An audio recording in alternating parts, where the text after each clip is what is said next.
Good evening. Welcome back to Spellburn. So let's talk DCC Dying Earth. It's every bit as beautiful and faithful to the source material as we'd hoped, but is it as daunting as the core book?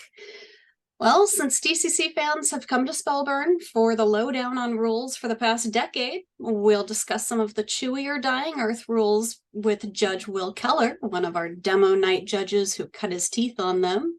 We'll also talk about some of the more interesting pieces in the new setting with members of the Dying Earth writing team.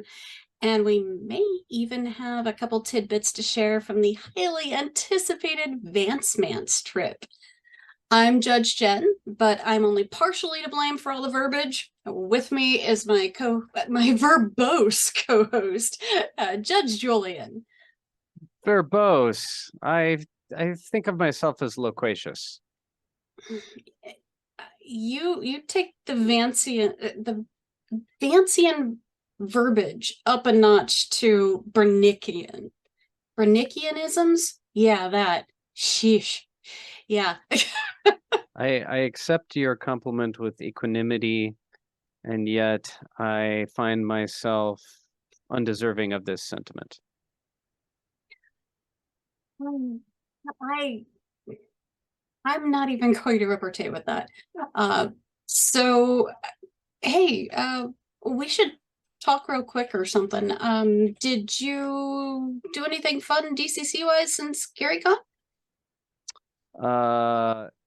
Yeah, it's been, I just did I've been running my little home campaign of Planet Skull and did another session of that yesterday. I think we killed characters, but they flipped. Oh, now that they had a healer with them, so that was just a drag. Always is. Yeah, but anyway, so yeah, we've had a couple sessions of the crazy sort of flail snails. We're letting them do any class from like, core book, Umerica, MCC. Probably Nice. those have been the main ones, but then we had a gambler from Weird Frontiers in the 10th session, which was a couple weeks ago, my buddy Andre Solo. And yeah, the gambler kind of pulled the group's feet out of the fire at the last second with a lucky card, appropriately enough. So that was a big win. He should be sending a case of beer to Dave Beatty, I guess. And Cheer wine.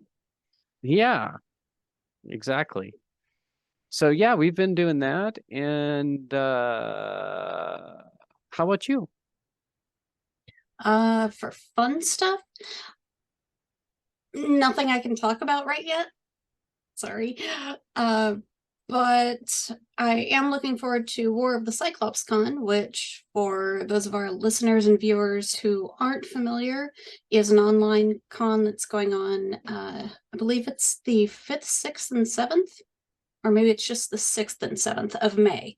And it's an online con through tabletop events put on by Goodman Games. So it's going to be DCC centric.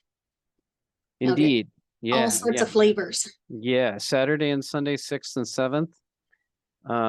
And I am running a new funnel adventure both days. I'm just actually for fun. I'm putting the fun in funnel. So come on over and check it out. But there's a lot of cool events out there. And I think there's still some there's actually a fair amount of open stuff out there. So, people are running a lot of old classics. They're running new stuff. They're running weird stuff. That's all kinds of things. So go check it out if you're stuff. Thanks. Thanks for the reminder. Yeah, right. If you're new, if you're old, are you on the books running something yet? No, I'm being tapped for other things. So I'm busy.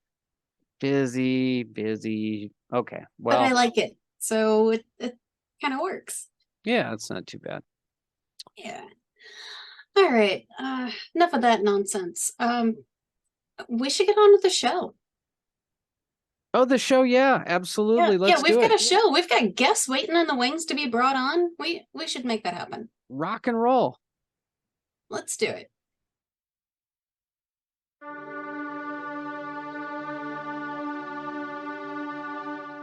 Welcome back. And with us, we have two illustrious guests. I am not staring at the live feed, but on my left at some point in time is Bob Brinkman, one of the Dying Earth writing team. He, well, you and Julian, right? You were part of the entire project as a whole, plus two Yep. modules. Yep. Good evening, everybody. Oh, I keep wanting to say phantasmic, and that's not right. Phantoms of the Ectoplasmic Cotillion. Yes, that was number 7. Number 3, oh geez. Magnific Machinations at the Grand Exposition of Marvels. I was going for it. And Will, I understand that you did some amazing play tests for the team back during the Kickstarter when there were some last minute rules that were being changed, and you just knocked it out of the park with a bunch of playtesting and a bunch of those demo nights. So thanks. We are, I mean, the entire team is, of course, grateful to you for everything that you did with that. And I personally am very excited to have you with us tonight because I don't think I have as firm a grasp on the rules as you do, sir. Yeah, I was thinking that earlier today. It's like, just by nature of the demos, I haven't had a chance to run any kind of campaign or anything like that of my own, but just running the demos, I have an awful lot of hours of Dying Earth plugged in. So yeah, this will be fun. I'm actually a little jealous. So one of the things that I've seen in a lot of the product reviews is look at all of the pretty art. And as you can tell from our backgrounds tonight, we're all about it. We're here for it. We're here for the Nicholson and the Kovacs and the Errol Otis and oh, Julian, I can't name the author, the artist of those covers, but they're awesome. But the modules, nobody's talking about the module play. So, Bob, I wondered if you could give us a synop of yours. Well, sure. So Magnific Machinations, again, takes place prior to the latest or the revived Grand Exposition of Marvels. And it is part detective story and part heist. So you've arrived in town. An item that is to be shown off for the Grand Exposition has been stolen. And so the first half of the module is interacting with the people in the town and the guests that have come in for the Grand Exposition to discover who has stolen it, find them, and then find where this item, the Crystal of Sis, has gone. Then once you found that out, you still have to reclaim the crystal, and parts of the wizard's dance gave one of my players nightmares. So I was pretty proud of that. I think I can figure out which part. This was the scenario that you play tested with Julian and Errol and I, right? Yes, it is. Yeah. And it can lead if all goes right, it can lead to a very exciting Hollywood style action film ending. And if everything goes wrong, it ends in you being engulfed in a very Hollywood style action film ending, which doesn't go well. So it's cinematic either way. Yes, love it. So there's that one, and then Phantoms of the Ectoplasmic Cotillion deals with an organization of magicians that had created an item that is reputed to bring the dead back to life. And when that got out, a number of other magicians sought them out to steal it from them, and they disappeared. And now you are investigating their old labs and digging through to find those items, and you're not the only people there searching. Of course not. All right, Julian, you've got a few. I just want to say that I ran Bob's second adventure just so I wouldn't die in it, since he just puts me down like a dog in it's like so after doing Crypt of the Devil Lich and everybody goes down like a dog in Crypt of the Devil Lich. It's the point. No, but it was like 10 seconds. It was like, I think I'll go. Oh, you're dead. You know, yep, pit Oh, trap's that's dead. right. And I was like, oh, okay. So then I was like, and then you're like, well, I'm doing the second one. I'm like, I'll run that actually because I like to kill. I'd rather kill rather than be killed. So yeah. So yeah, where do you even start? So there were a lot of adventures. I sort of teamed up with Mr. Bruner on the pilgrimage adventure, the 0 level funnel, as we've talked about in some other places. That's really inspired by the pilgrim parts of I think it's Kugel Saga, and it's those stories are a lot of fun, and they're about packs of 0 level guys moving across the desert trying to stay alive and fending off bandits and what have you. So I thought to myself, well, this is actually a funnel already. Vance wrote a funnel and it's right here for me to rip off. So I did it, tried to do that. But there's a little more going on than that. We've got a crazy climax. We've got a patron opportunity in there. We've got all kinds of stuff packed in there. And it's actually has a few different paths. So we tried to give it some replayability and let the characters make their choice about this route, that route of the pilgrimage and that kind of stuff. So to make it kind of, add some agency and a little weirdness in there.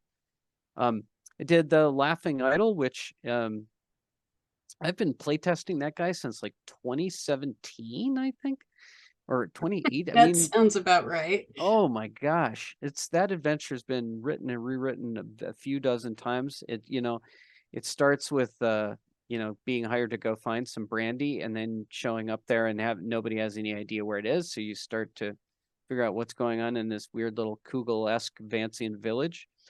And of course, it all leads to it all leads to death. I mean, well, hopefully it leads to a little PvP of some kind. But then and then we've got the Great Visp Hunt, which is it's a Great Visp Hunt. I think it's exactly what it says on the wrapper. I would say only that but I tried to give it a very Vancian flavor. You are dispatched to hunt visps, full stop. But it might be a little more complicated than that and a little more Vancian than that around the edges. So, but had a blast. Tried to just do things that kind of fit the flavor and the tone of. I guess in my case, the adventures of their levels were kind of the Kugelish stuff. I felt so. I went with that sort of weird picaresque, jerk village type scenario. That's almost a running theme here. Yeah. But you also got to do some special work on this, didn't you? Was it number 8? The house on the island? Oh, right. Well, yeah, I mean, so we originally were doing our stretch goal brainstorming sessions, back in a long ago. Well, whenever that was, it was I don't even know which year that was. And we were doing those, and I was thinking to myself, how can we do more with Errol? Because he's so, he's such a legend and a titan of the old school art and everything else. And I love, I'm just curious about him and I want to work with him. So I thought of this idea of seeing if Errol would write an adventure for it, because I knew he was doing covers, and Joseph kept saying he loves Dying Earth. He's super into Dying Earth and Jack Vance, and he's a big fan of it. He loves doing the art for it, yada yada. So I thought, well, I know he did some contents of stuff back, like old AD&D zines back in the 70s and 80s, totally his own stuff. And I think I at that point had already I might have already been in one of his games at GaryCon. I knew he wrote his own stuff and did that. So I thought, let's see if Errol would write an adventure for us. And yeah, that turned into just a really fun project. He wrote an adventure for it. It's really fun. It's totally crazy and nuts and has a Dying Earth flavor that's also kind of an Errol Otis flavor. It's really different. So I'm super pleased. And I don't think he's, I don't know that outside of some of his zine stuff, which is all pretty old, certainly not in the modern era. I don't think he's ever written any kind of adventure for anybody. I might be wrong about that, but I this think is he wrote really, for like TSR or anybody, yeah. He did Booty and the Beast and a few of those type things in the 70s that I have some old bootleg copy of, but yeah, it's really pretty neat. So I'm really it was just super exciting to work with him, and I kind of helped him do the rules and some of the editing, and just he's obviously he's played a little DCC and he knows it, and he's been working with Goodman games here and there over the years, but he had to go deeper into the rules and into the Dying Earth rules, so I just helped him with some of that. But he's not a guy that needs a help putting together an old school adventure. Let's just put it that way. So mostly it was trying. There were a few moments where we're kind of like, well, what about this? What about this? We're like, we're going to make this, Errol's kind of put it out here like this. Let's just keep the Errol Otis part coming through, right? Like if it would be more Errol Otis or less Errol Otis, we're going to do the Errol Otis thing. We're going to make DCC bring that forward, and we're going to go with that, So really, Right. yeah. I don't know of many who have been able to illustrate their own mod as well, at least for like official publication. Right. I'm not putting down any zine creators. I'm just thinking I don't know that Doug's written an official mod that there's art for. I don't think Joseph's ever illustrated something, right? You have to go to like David Capoletti. He does a lot of his own illustrations in Moon Mutants and the Class Alphabet and stuff. But if you're talking adventures, there are some third party folks, right? Oh, right, and that's why I said that no shade to any of the zine scene or any of that. I know Josh Burnett does a lot of his own too. Right. But yeah, to I guess the phrase would be to land Errol Otis for something like that is pretty cool. It's a great adventure.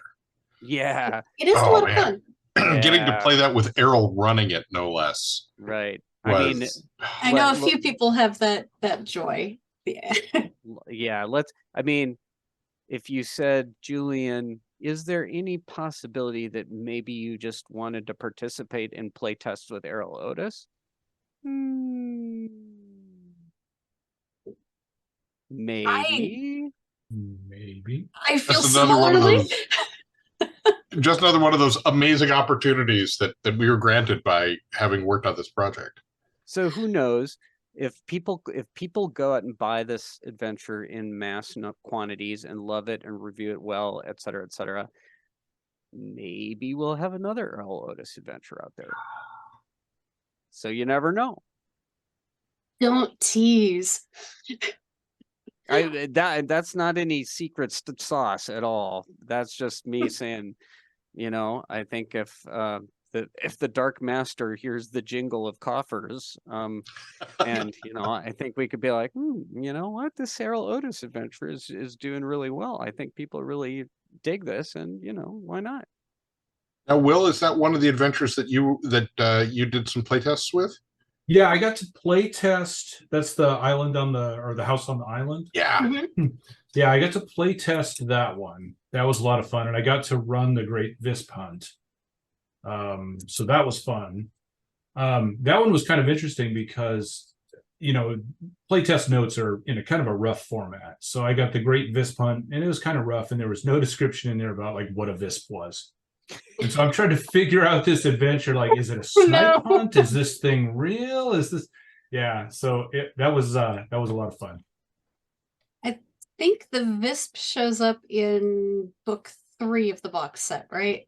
I hope that Visp is It does. I looked it up today to see if Okay. it was actually there. Yeah. Yeah. How Yeah. close were I you? hope it does. Not at all. So Yeah.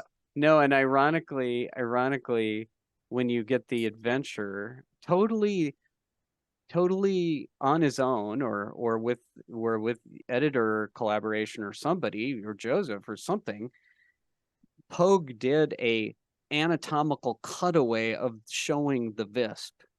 So we went from 0 to like 110% of understanding the Visp. So Wow. It's a neat illo, yeah. yeah, it's super fun. And he was just like, I was trying to figure out how this works. And, and he just, it's really, I was a total shock when I opened up the proof and I was like, what the heck? And it was, Well, no, that actually illustrates, pardon the pun, one of the problems that the Vancian team, or I should say the Dying Earth team, had when putting all of this together, because in the literature, we're given so many terms and so many names for creatures and items with very little description. So it's almost like a blank slate.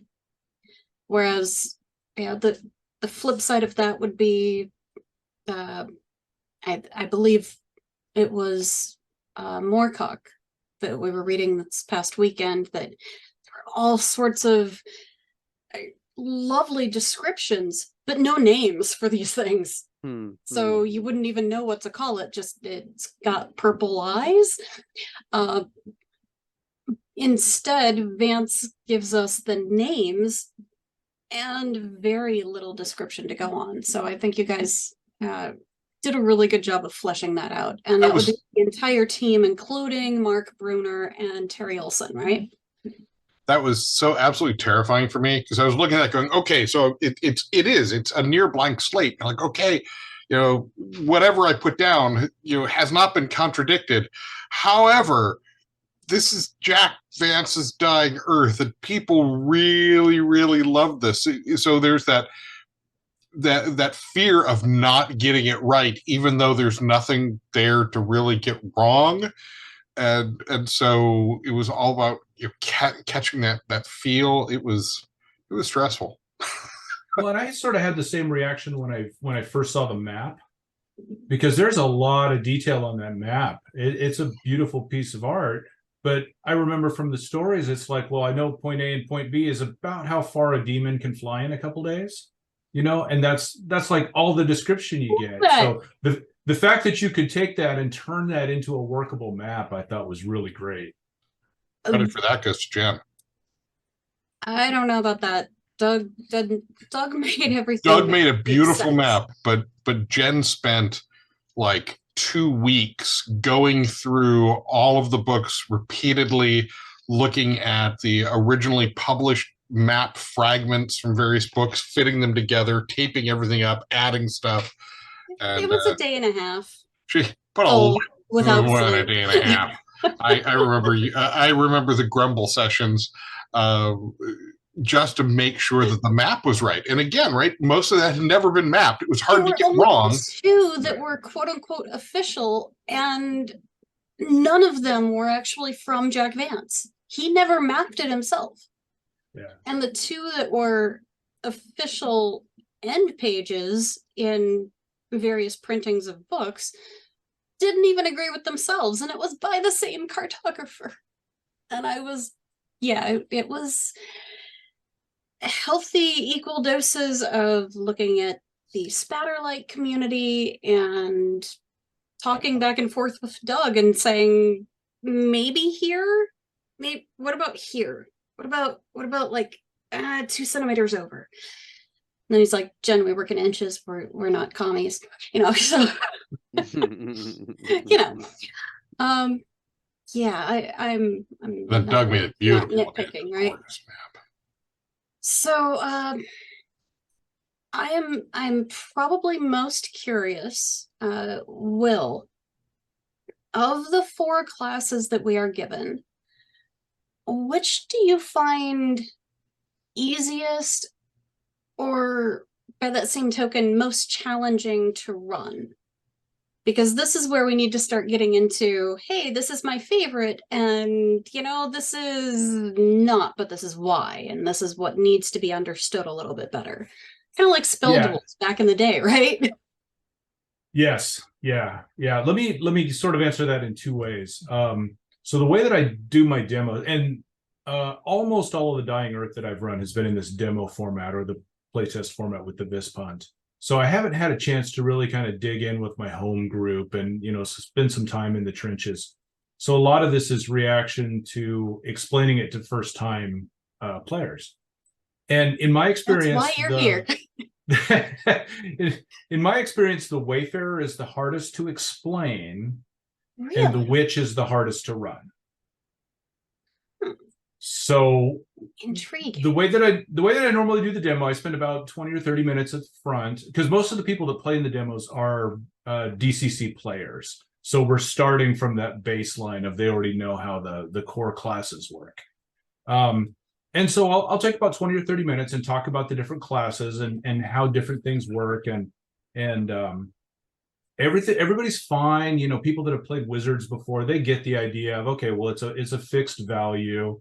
But you get to the Wayfarer and you start trying to explain that sliding luck die, and then the multiple luck spends. When you spend 3 points, you get 3d3 of points. It starts to get a little nutty. But in play, that flips around. Everybody just completely gets it once you start doing it. Somebody spends luck, it goes into the party luck pool, you make your roll, and it's like the light bulb goes on and everybody gets it. But the Witch has, curses, which don't work real well in a demo environment, because those are kind of a long form magic. I could see that. The demon side of it, the demon summoning, again, it takes time to set that up, to pull your demon in. And so it's like now I will say people love the vitality transfer of the Witch. That is the funnest thing. I mean, people will look for opportunities to grab one bad guy and drain them for so yeah. And that was one of the rules you helped us with, right? Yeah, I think so. That was a while ago. But yes. But the whole it's been great. I mean, everybody has there's been nothing that people have told me that, ooh, this doesn't work, or ooh, I wish this was different. Everybody just jumps in, and the response has been overwhelmingly positive. I want to play with you now.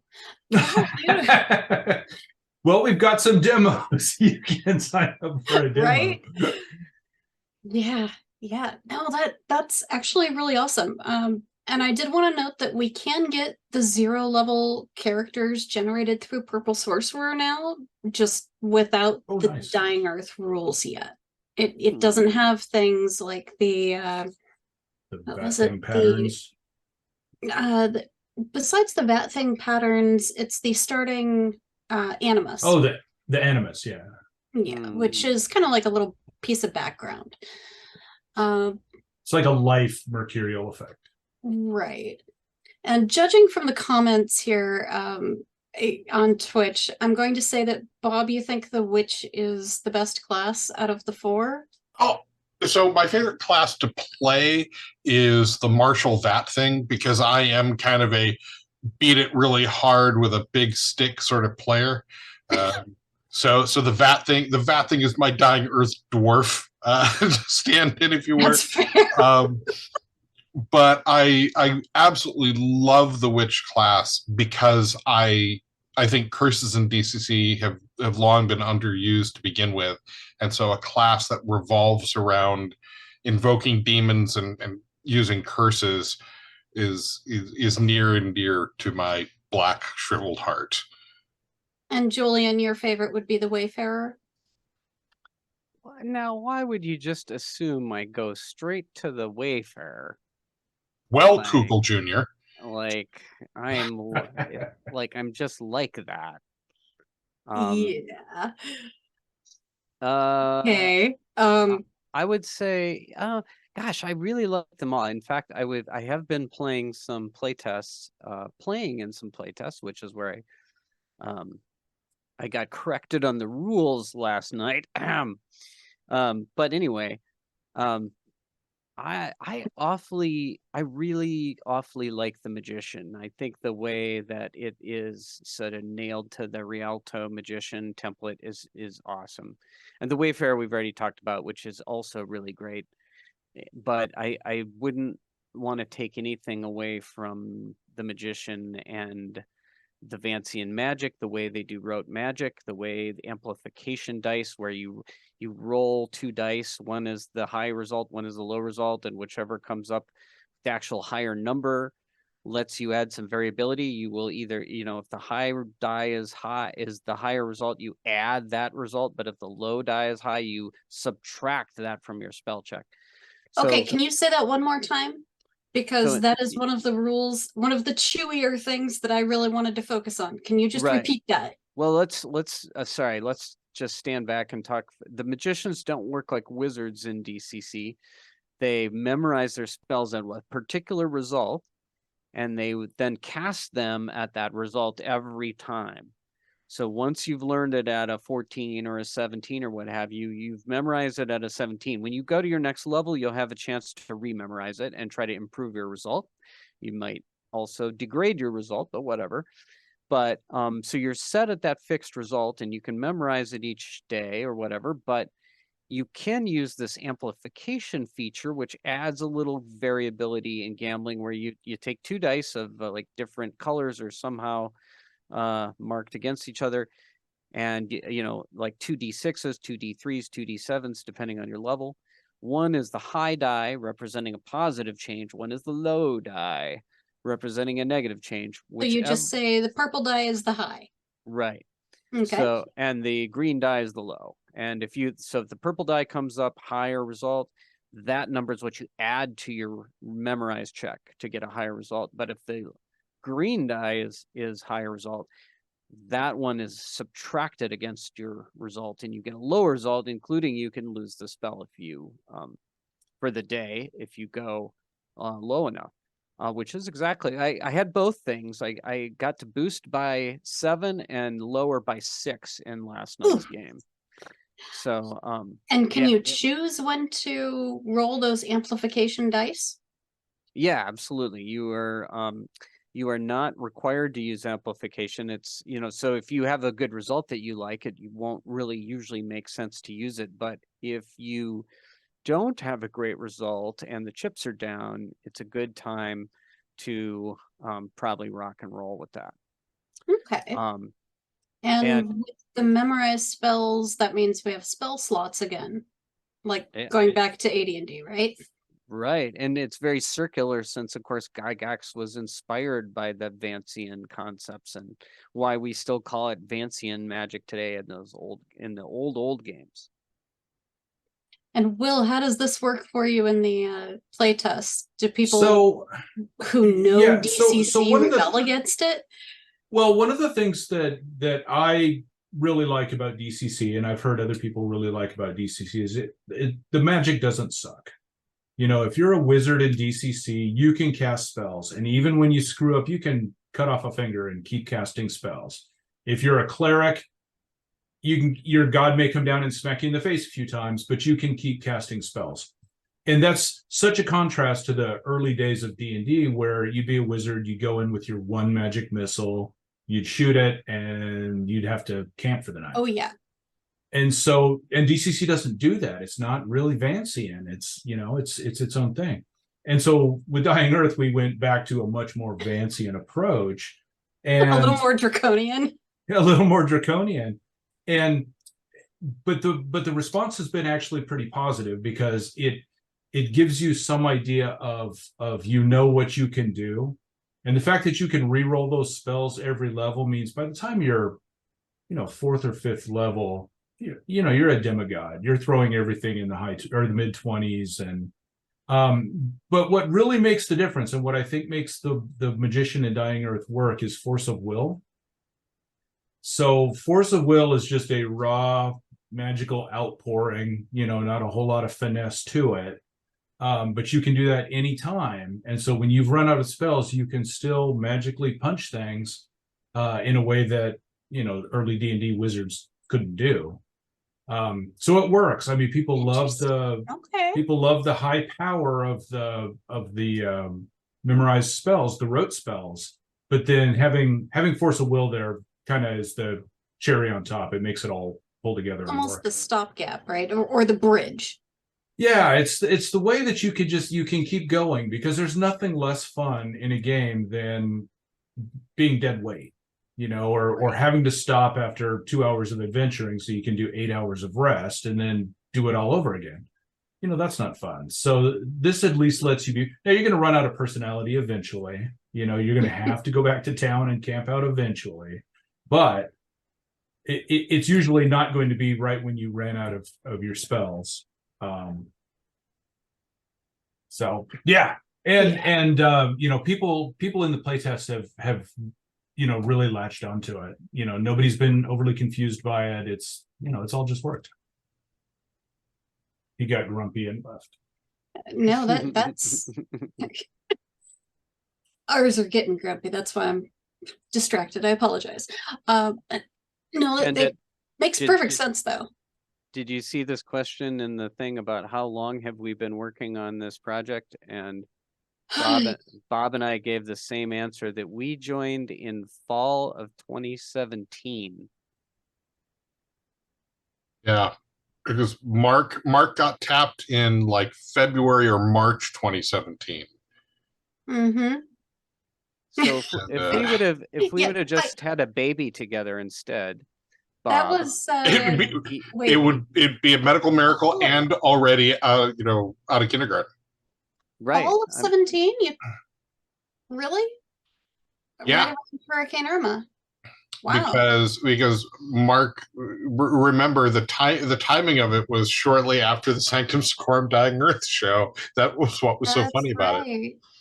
And we didn't know at the time when we named our cat that he would be quite as verbose as his namesake, Vance. Right.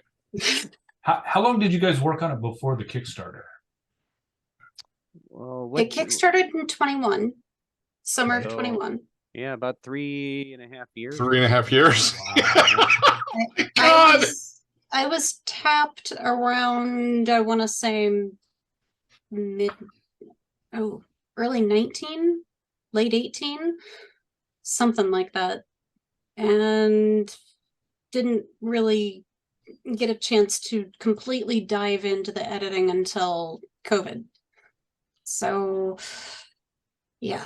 And there were still things coming up for editing up into and even after or up to fulfillment time, I should say.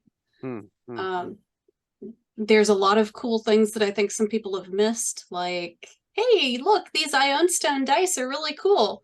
You gotta unfold the insert, people. You're missing out.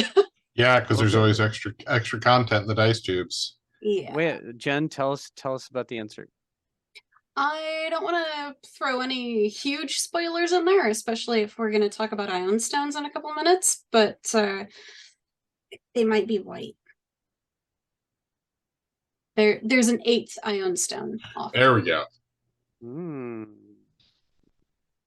I thought you were going to be like, they might be white. They're made of human bone. Which would you kidding? Dice made out of human bone are expensive. Yeah, that's Ossuarial dice are pricey. You can't send those cross country borders and stuff. That gets messy. Do you think I could kickstart those as part of my funeral expenses? I can talk to you off show. I know who to go to about ossuarial dice. I've had to go through this. Could you pre-sell your own bones as potential? I don't think you can kickstart anything to do with for science. You can do it for science. Why can't you do it for gaming? You probably need to do a GoFundMe. If you want bone dice that really want to kill characters, get my bones. Okay, that's probably enough of that. Okay, so please wait till he's done using them. Julian, speaking of artifacts, let's exclude the Ioun stones for the moment. I'm really curious, between the three of you, actually, what's your favorite new thing to come out of this project? Like, is it a monster, a patron, a spell, an artifact, or just, a new rule or mechanic? What is your favorite part of this to have come out of this? Grudge token. So the grudge token, I don't think we've touched on, but it's kind of like an opposite fleeting luck, where every time you roll a fumble, keep me honest here, you get every time you roll a fumble, you get basically a grudge token, and then you can, because you've suffered bad luck, you bear a grudge, but you can spend that at a later date to make somebody else re-roll a success, the judge or another player. You can't do it to help anybody. The best part is you can't do it to help anybody.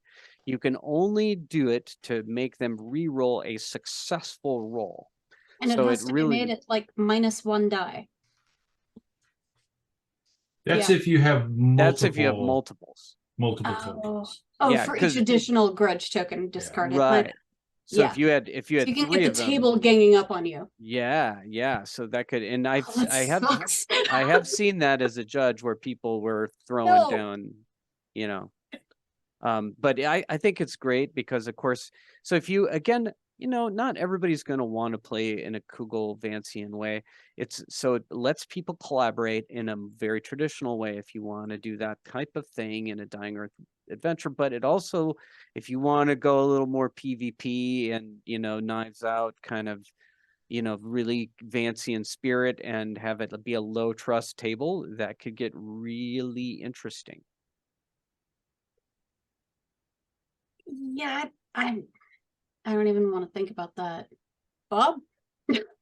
Yeah, I think of all the things that I got to work on, one of my absolute favorites was that I got to work out the rules for Zempolio, the card game that is played so often in Dying Earth, and that Zempolio actually made it into the final product so that people can play it at the game table should they choose. I mean, it's a card game, so it's not as fast paced as Rat Snake, right? But but there's like simple and advanced rules, and it can cause lots of strife at a table, especially if you're using grudge tokens while playing.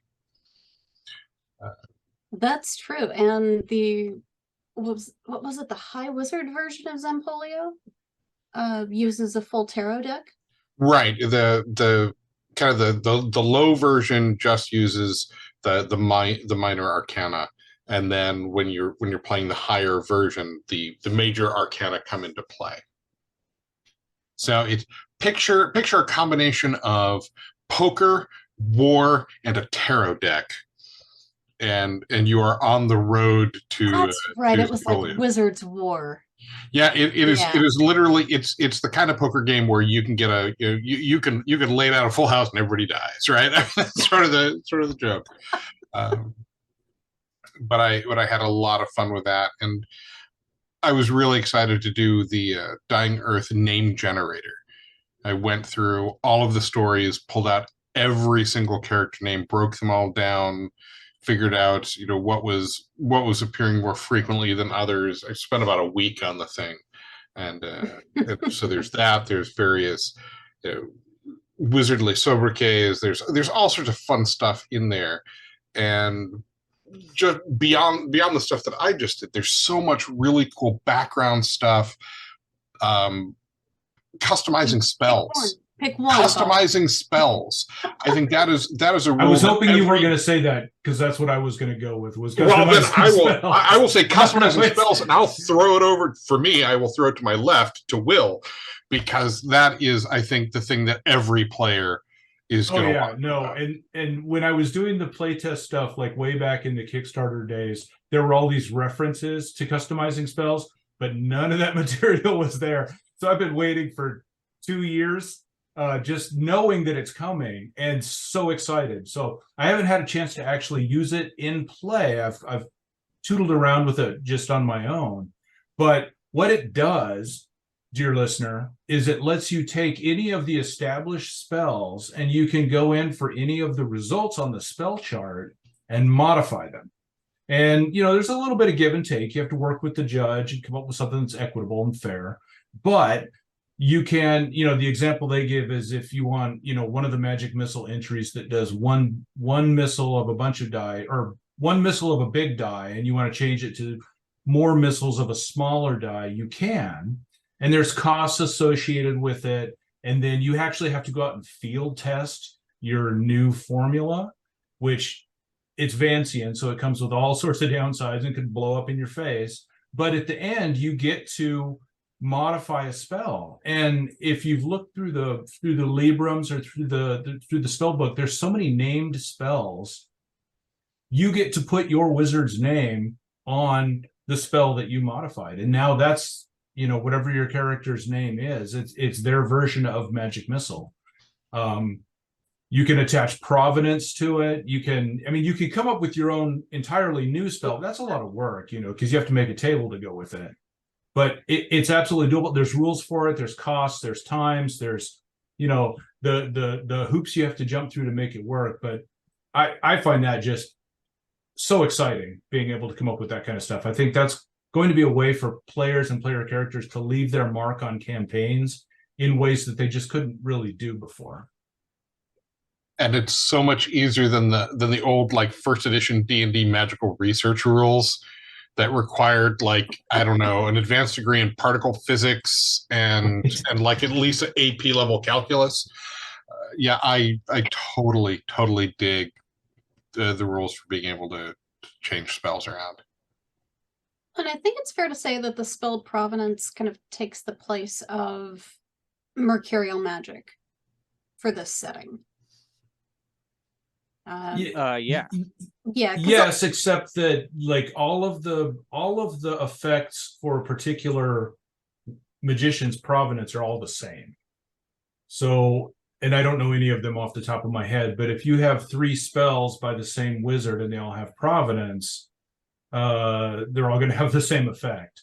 So, and that's something with the spell customization is you can actually work off that provenance and either add your own or just strip it off. Yeah.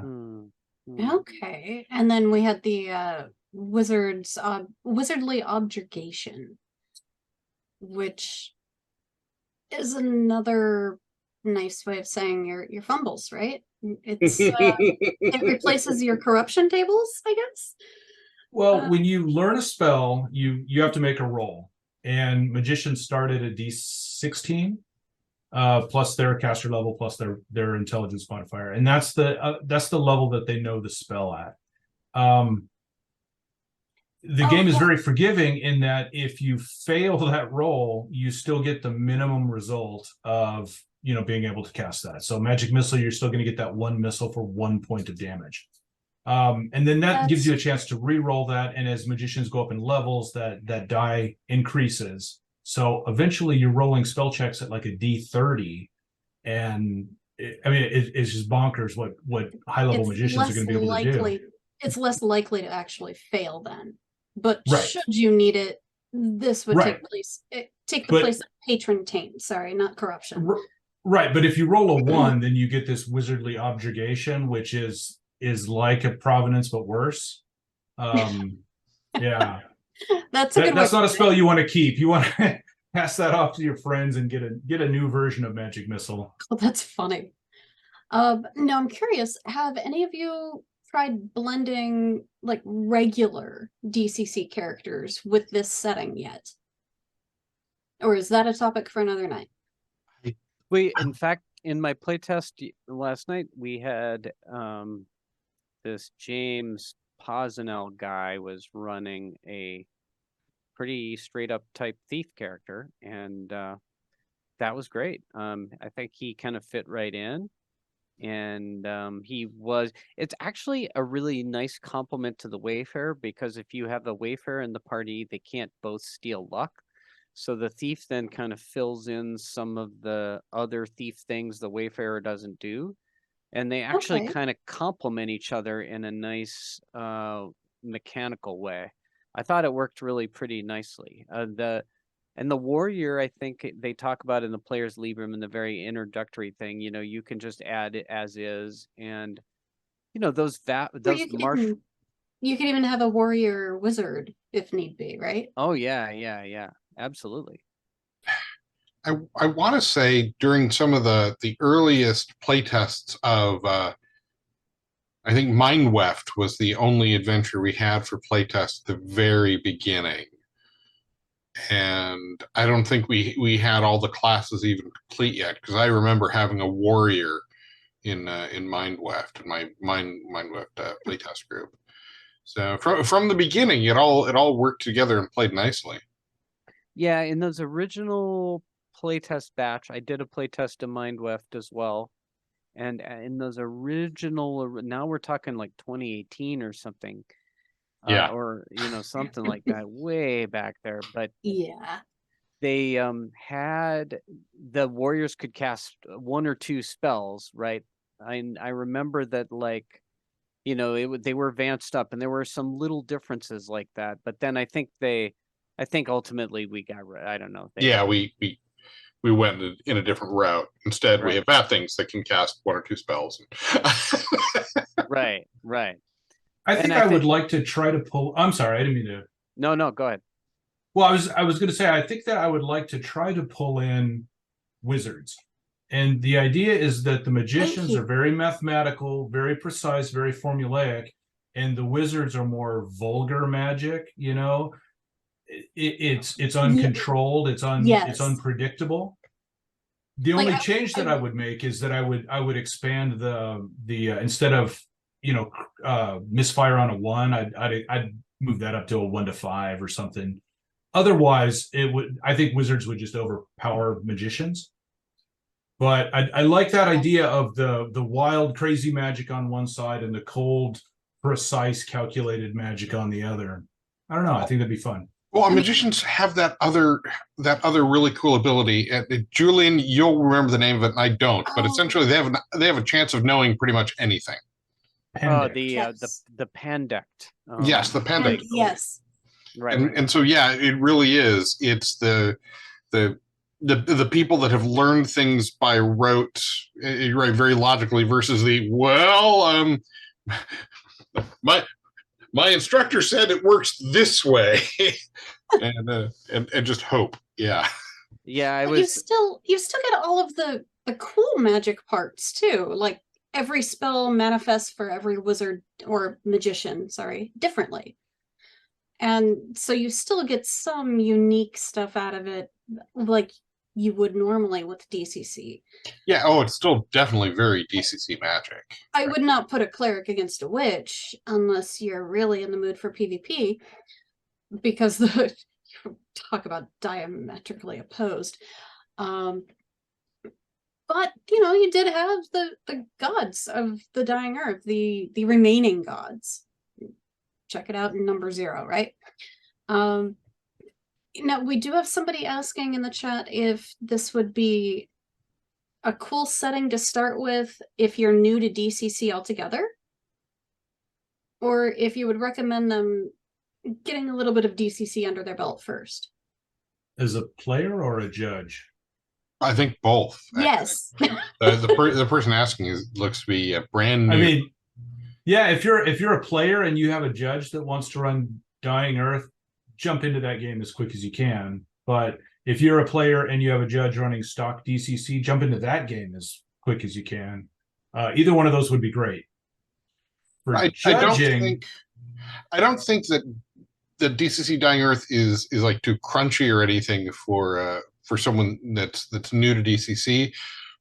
But I think that if you're coming to DCC new, it would help then to be familiar with the Dying Earth, because otherwise you're learning a new game mechanic and a whole new kind of alien setting all at once, and that might slow someone down a little bit. But I mean, there's a funnel for DCC Dying Earth, so you can certainly jump in and start easily enough. And the Dying Earth novels are a pretty quick read. You could probably knock those out in a weekend if you really made an effort. There aren't that many. They're pretty small.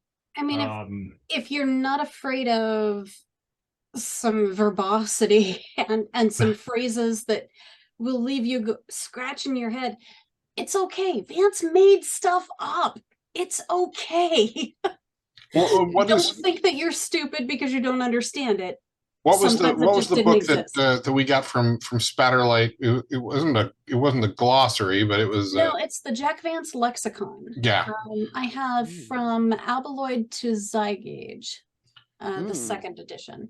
Yeah, and since someone asked, this is the thesaurus that Jack used, and it's thick and thumb tabbed, and but glorious. It's I'd spent time going through and looking things up online, and half the time, like, okay, I can see there's a Latin root to this word that means this, but then it's Greek, and I don't get it. And so you're going to run into things that you're not immediately going to be able to contextualize, and that's just part of the setting. Once I got past that same block of, I am an idiot, I can't figure this out. Once the team helped pull me through and say, Jen, it's not just you. Look at this crap. There's words that we don't know what they mean either, but we're making stats out of it. We're making a creature. We're gonna throw the live gong into a spell, and we're gonna do all this cool stuff. I jumped in with both feet and realized that, Mark Bruner is as much of a word nerd as I am. And so that's saying something. The Vancian verbiage of 100 terms, I was pretty happy to get some let me rephrase that. I was pretty happy to be able to give some feedback on which of the 400 and some in the list Mark selected would actually go into book 1, which would be the player's primer. Yeah. Julian, I don't know about you, but like the first thing I got when I got this project was, okay, here's what I want you to work on, and here's an Excel spreadsheet with like 4 tabs. It's just vocabulary. That was the first thing I got. And I expanded to about 14 tabs. Yeah, it just got bigger and bigger, and yeah. And of course, with the modules, I think all of us have little Vancian verbiage sections in the modules explain particular terms that end up in there. Yes, I said there's no way we can do this without a glossary. So yeah, I'm kind of happy to be part of that nerd club there. Yeah, that was quite a reference thing. I mean, with citations for everything pretty much, right? So yeah. It was brilliant. Yeah. I would just go back to that original that last question, and I would say it would really help to read Vance, at least maybe the first Dying Earth short stories, to get a feel. On the other hand, there's not really a wrong way to play DCC if it's fun. And if you'd never heard of Jack Vance and somebody dumped that on your desk and suddenly you decided to run it, I think I would love to hear what that sounded like in the end. So I mean, I wouldn't dissuade somebody from doing it either. I think if you're coming in with not a lot of DCC experience yet, I would say, you're obviously going to need to get the DCC core rules and focus on luck and just those really simple core mechanics of kind of luck and abilities and combat. And that's the little skeletal stuff that you're going to need. But after that, it's really mostly in the core rules and the rote magic and stuff in the Dying Earth class rules and the rote magic and objurgation and so on and so on. And book 2 is pretty much, if you have a magician at the table, give him that book. That'll be the easiest way to do it. Hey, witches get some of those spells. All the curses are in there as well, and there's quite the pretty expansion of curses in there. I got to write lots of curses. And Will, I am actually looking forward to the day when you have time to start a campaign. I would love to play in that.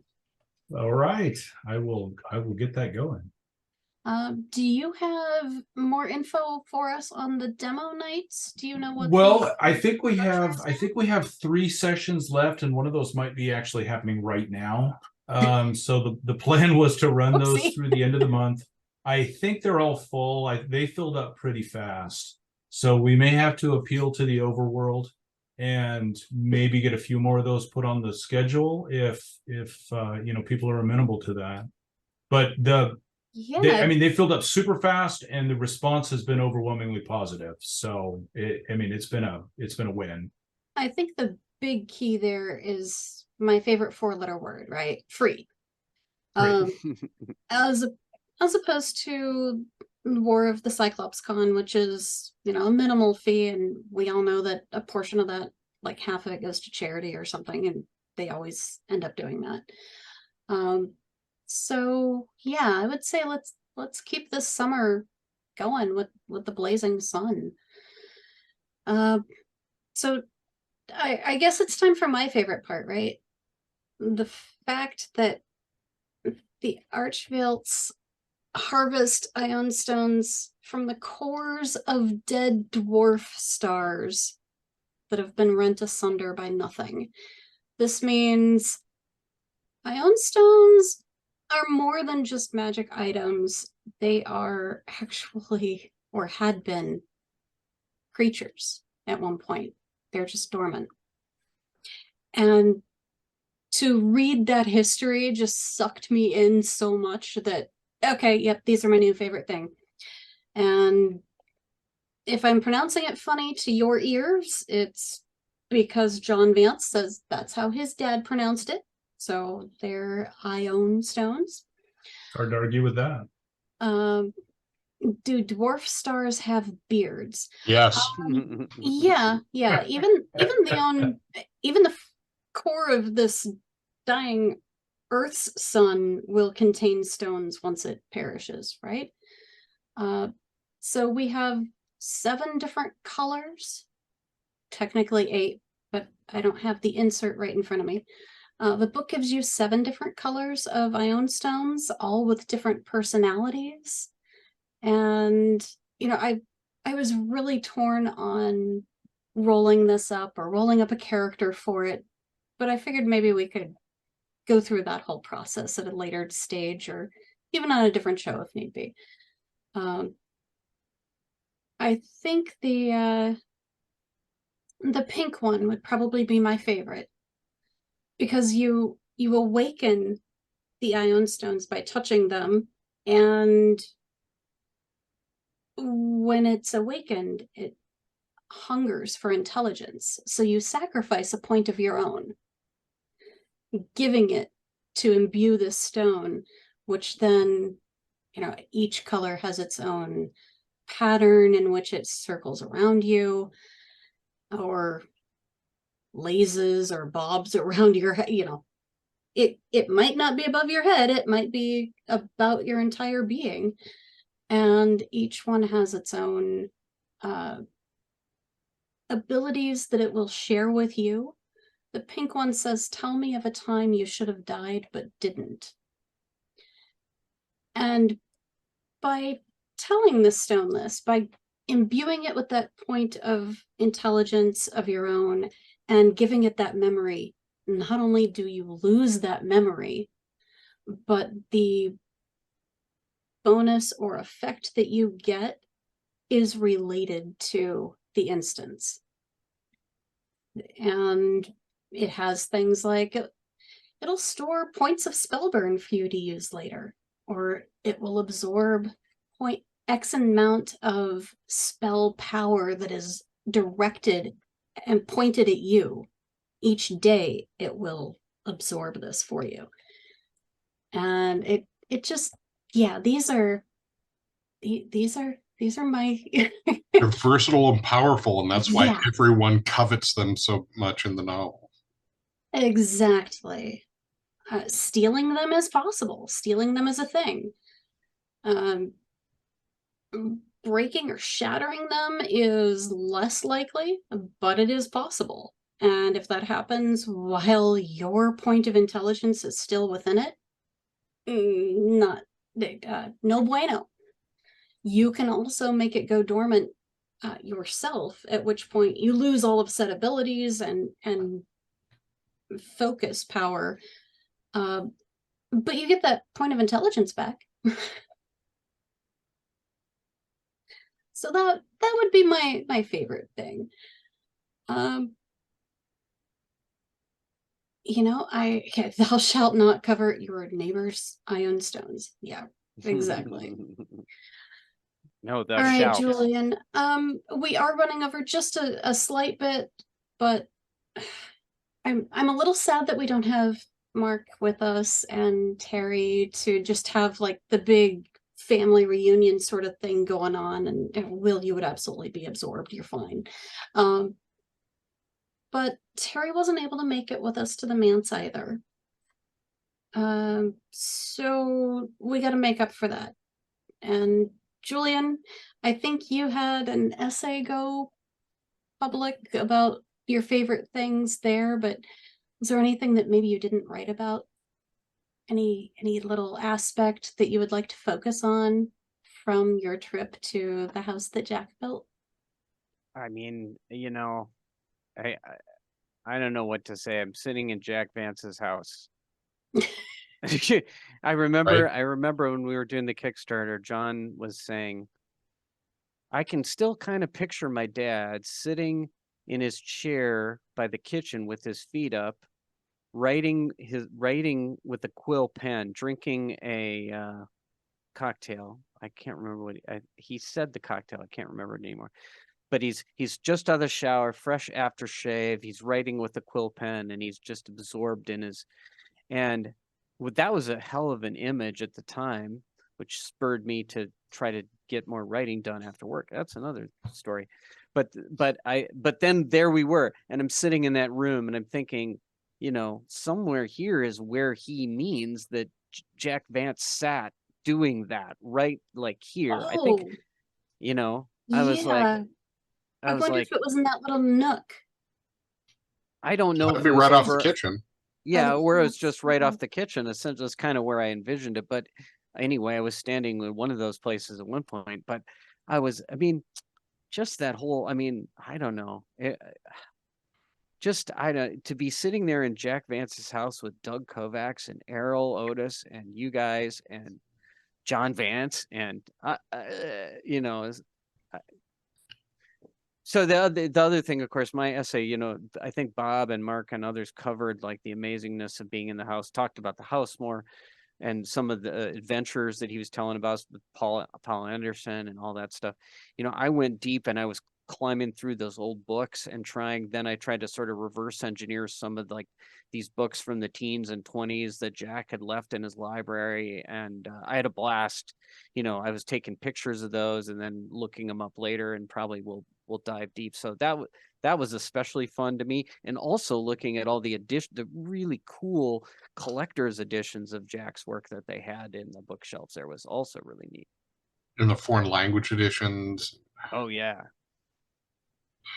And seeing some of Jack's things that I didn't even know about, like there was some bunch of adventure stories he wrote that were collected that aren't, sci-fi or fantasy, as well as the mysteries, which I knew about. But, he was prolific, so stuff to think about and get into someday.